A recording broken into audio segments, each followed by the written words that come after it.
అటువంటి వాడై ఉండాలి. రాముడు నా పెద్ద కుమారుడు అని పట్టాభిషేకానికి యోగ్యుడని నేను అనుకుంటున్నాను. కానీ అలాంటివాడు అవునో కాదో మీరు విచారించండి. నేను రాజుని చెప్పాను అని మీరు అనుకోకండి. నిష్పక్షపాతంగా మీరు మధ్యవర్తులు కనుక రాగద్వేషములు లేకుండా ఆలోచించి నిర్ణయం చెయ్యండి. మీరందరూ కూడా రాముడు పట్టాభిషేకానికి అర్హుడు అని అనుకుంటే పట్టాభిషేకం చేస్తాను, మీరు ఆలోచించి మీ నిర్ణయాన్ని చెప్పండి అన్నాడు. ఎంత గొప్పగా మాట్లాడాడో చూడండి దశరథుడు. తన నిర్ణయాన్ని రుద్దలేదు మిగిలిన వారి మీద. వాళ్ళందరూ అన్నారట ఒకేసారి, స్నిగ్ధో నునాదీ సంజజ్ఞే తత్ర హర్ష సమీరిత జనౌ ఘోష జుష్ట సన్నాదో విమానం కంపయన్నివా. వాళ్ళందరూ ఒకేసారి సంతోషంతో, దశరథ మహారాజా నువ్వు చెప్పినటువంటి ప్రతిపాదన మేమందరం అంగీకరిస్తున్నాం, వెంటనే రాముడికి యవ్వరాజ్య పట్టాభిషేకం చేసేసాయి అని అరిచినటువంటి అరుపులకి అక్కడ ఉన్నటువంటి అంతఃపుర ప్రాకారం కదిలిపోయిందా అన్నంత ధ్వని చేశారట. ఎలా? అందరూ మాట్లాడుకోలేదుట, స్పాంటేనియస్గా ఒకేసారి అరిచారట. గొప్ప ప్రతిపాదన చెప్పావయ్యా దశరథ మహారాజా, చేసేసాయి. అనేక వర్ష సహస్రో వృద్ధస్త్వమపి అసి పార్థివ స రామం యువరాజాన మభిషించస్వ పార్థివం. నువ్వు చాలా కాలం కొన్ని వేల సంవత్సరాలు పరిపాలించి వృద్ధుడవైపోయావు. అన్ని గుణములు కలిగినటువంటి రాముడికి వెంటనే పట్టాభిషేకం చేసేసాయి.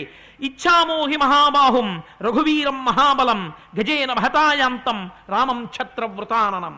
రాముడు పట్టభద్రుడై ఆ ఏనుగు మీద ఎక్కి తెల్లటి గొడుగు కింద ఊరిరుగుతుంటే ఎప్పుడెప్పుడు చూస్తావా అని మా మనస్సులన్నీ తల్లడిల్లిపోతున్నాయి. అలా చూడాలని ఉత్సాహంతో ఉన్నాయి. అందుకని దశరథ మహారాజా వెంటనే పట్టాభిషేకం చేసేయి అన్నాడు.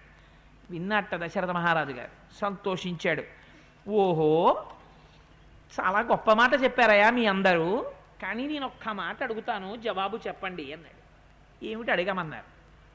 ఆయన అన్నాడు, కొన్ని వేల సంవత్సరాల నుంచి మీ అందరినీ కన్నబిడ్డల్ని పరిపాలించినట్టు ధర్మం తప్పకుండా పరిపాలించాను.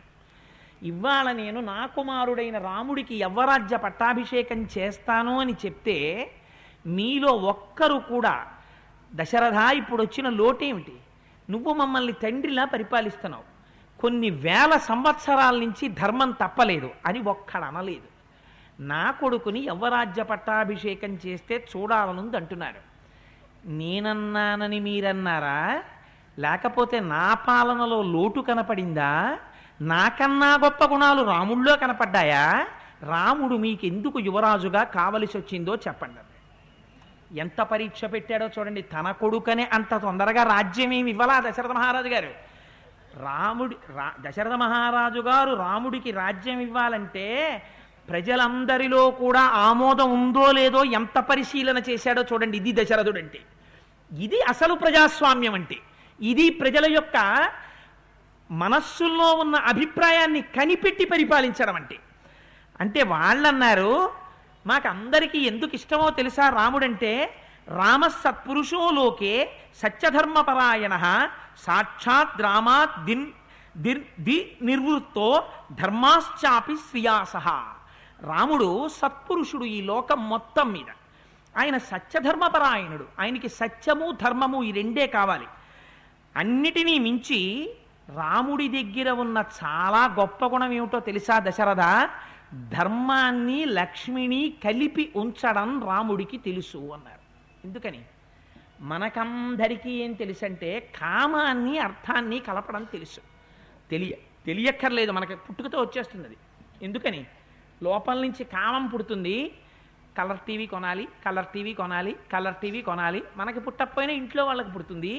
పుట్టగానే ఆఫీసులో ఎన్ని రకాల అడ్వాన్సెస్ ఉంటాయో, ఒకవేళ అడ్వాన్సెస్ పెట్టి జీతం సన్నగిల్లిపోతే తట్టుకోలేం కాబట్టి ఎలా దాన్ని సంపాదించుకోవచ్చో ఇంకా బుద్ధి అన్వేషించడం మొదలు పెడుతుంది.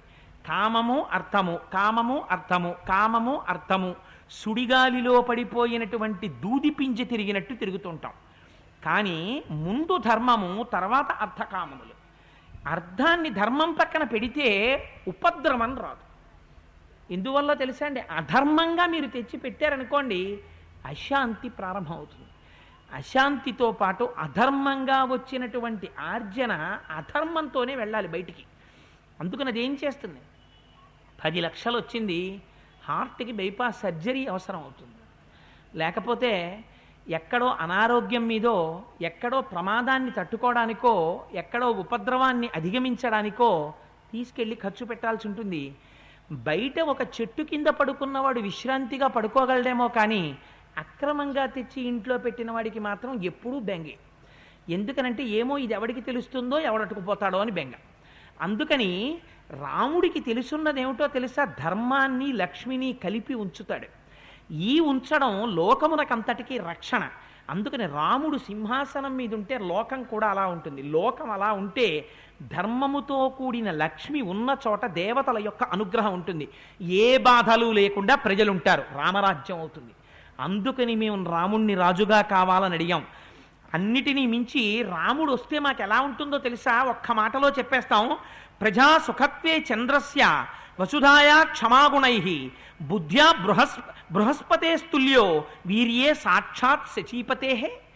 రాముడు చంద్రుణ్ణి చూశాడు అనుకోండి, ఎవడైనా అబ్బా ఈ చంద్రుడు ఏమిటండి బాబు ఊరికే విసిగించేస్తున్నాడు అని ఎవడైనా అంటాడా? చంద్రుణ్ణి చూసేటప్పటికి ఎవరికైనా అబ్బాయి ఎంత హాయిగా ఉందనిపిస్తుంది. మేడ మీదకి వెళ్ళి కూర్చున్నాడు అనుకోండి, పౌర్ణమి చంద్రుడు ఉన్నాడు అనుకోండి, ఆహ్లాదంగా ఉంటుంది. రాముణ్ణి చూస్తే అంత ఆహ్లాదంగా ఉంటుంది కాదుట. రాముడి దగ్గర ఎన్ని అస్త్రాలున్నా గబుక్కుని తీసి ప్రయోగించేసేయడు, అంత ఓర్పు ఉన్నవాడు. భూమికి ఎంత ఓర్పో రాముడికి అంత ఓర్పు. బృహస్పతికి ఎంత బుద్ధో రాముడికి అంత బుద్ధి. ఇంద్రుడికి ఎంత శక్తో రాముడికి అంత శక్తి. ఇన్ని గుణాలు రాముడిలో ఉన్నాయి. అందుకని మేము రాముడు రాజుగా కావాలని కోరుకుంటున్నాం. అన్నిటికన్నా చాలా గొప్ప గుణం, మేము అనుభవించిన గుణం ఒకటి చెప్తాను. దశరథారణ్య కొడుకులో జాగ్రత్తగా విను. ఇది మీరు వినండి, ఒక్కసారి మానసికంగా విజువలైజ్ చేయండి. మీరు ఎంత సంతోషిస్తారో ఆ రాముడికి మేము వారసులమని. చూడండి రాముడి గొప్పతనంట. యదావ్రజతి సంగ్రామం గ్రామార్ధే నగరస్యవ గత్వా సౌమిత్ర సహితో నా విజత్య నివర్తతే సంగ్రామాత్పున రాగమ్య కుంజరేణ రథేనవ పౌరాన్ స్వజనవన్నిత్యం కుశలం పరిపృచ్ఛతి పుత్రేష్వగ్నిషు దారేషు ప్రేష్య శిష్య గణేషు చ నిఖిలే నాను పూర్వ్యాచ్య పితా పుత్రా నివౌరసాన్. రాముడు లక్ష్మణుడితో కలిసి దశరథ ఎక్కడికైనా